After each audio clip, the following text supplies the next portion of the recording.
In this video, I'll show you how to transfer a domain to Cloudflare step by step.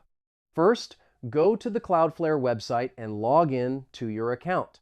After logging in, go to the main dashboard. Now, on the left sidebar, click on Domain Registration or Domains. Here you will see the list of domains registered in your account. Now look for the Transfer option to transfer a domain. If you do not yet have a domain in your account, the option may appear as Get Started. Click Get Started to begin the transfer process. Now enter the domain name you want to transfer.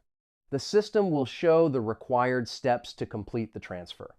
Simply follow the instructions displayed on the screen. Cloudflare explains the process step by step.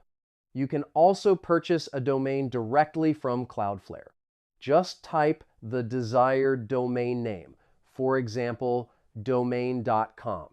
If the domain is available, you can purchase it on the same page.